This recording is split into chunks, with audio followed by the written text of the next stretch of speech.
2 सालों में जो मेहनत की, ये लॉबिंग की, ये जो कोशिश की, एडवोकेसी की, जो मुझे मैंडेट मिला है रियासत की कॉन्स्टिट्यूशनल गारंटीज़ के लिए बात करने के लिए, कॉन्स्टिट्यूशन क्लब में आपने उसका रिफ्लेक्शन भी देखा, नतीजा भी देखा।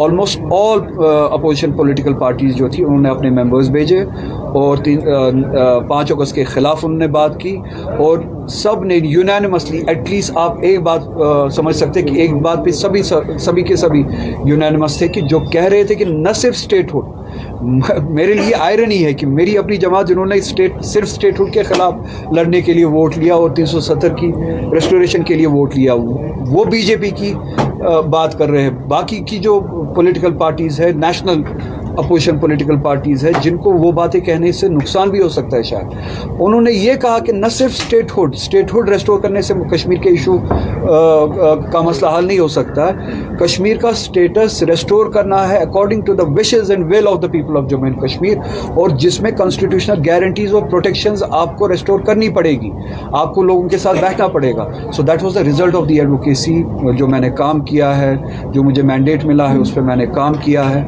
पार्लियामेंट में एक बात की, एस्टैब्लिश किया कश्मीर के फैक्ट को, पार्लियामेंट से बाहर दूसरी पॉलिटिकल पार्टीज से बात की, तो उसका नतीजा निकला। मैंने कहा कि I want to take a couple of more steps, जिसके नतीजे में मेरी ये जो एडवोकेसी है किसी सीरियस नतीजे, एक स्टेज पे पहुंचे। मैं ये नहीं कहूँगा कि नतीजे, एक स्टेज पे पहुंचे। बिलाकर मुझे लोगों ने मैंडेट दिया है 5 अगस्त के फैसलों के ख़िलाफ़, उन्होंने मुझे मैंडेट दिया, उन्होंने कहा कि ये रियासत के कॉन्स्टिट्यूशनल राइट्स के लिए लड़ाई लड़ेगा। आज मैं वही लड़ाई लड़ रहा हूँ और पार्टी से मांग रहा हूँ कि वही लड़ाई लड़े, और उसके नतीजे में, उसके जवाब में मुझसे कहा जाता है कि आप रिज़ाइन करो। स्कूल पे हम चल क्यों नहीं पाते, वहाँ से मुझे जवाब मिलता है कि रिज़ाइन करो। ने वो चेले चपाटों से बुलवाते, कम से कम एक वो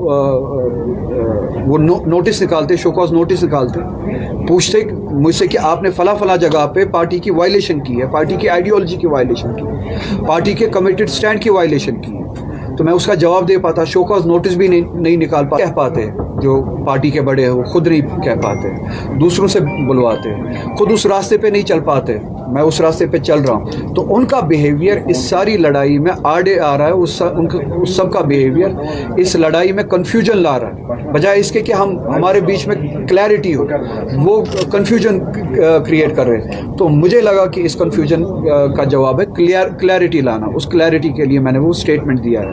2 साल तक हम 200 फ्री यूनिट्स नहीं दे पाए। इसी चीफ मिनिस्टर ने कहा था कि मैं मीटर्स दरिया में फेंक दूंगा, वो दरिया में फेंक नहीं पाए। चले, मैं लॉजिक भी समझता हूँ, मीटर लगाने की ज़रूरत थी। 200 यूनिट्स फ्री देने के बजाय अब आपने जैसे खुद कहा कितने परसेंट का इजाफा किया गया, 6% का इजाफा, नियरली 7% का इजाफा किया गया। अब मैं यही सवाल पूछूंगा, इसी सवाल के जवाब में मुझ पे अपने चेले चपाटे छोड़े जाएंगे, जिनसे ये कहा जाएगा इसके बारे में बताओ कि ये इस्तीफा क्यों नहीं देता है, क्योंकि ये लोगों की बात करता है, ये इस्तीफा क्यों नहीं दे देता है, ये शायद किसी का एजेंट है, ये दिल्ली का एजेंट है। क्योंकि मैं ये अकाउंटेबिलिटी मांगूंगा। कल किसी ने पूछा था कि ये नेशनल कॉन्फ्रेंस में है या नहीं है, उसे जाके पूछो। मैं जहाँ पे भी हूँ लोगों के एतमाद से हूँ, उसे बताया कि आप जहाँ पे हो आप किसी ख़ास इंसान की मेहरबानी से हो।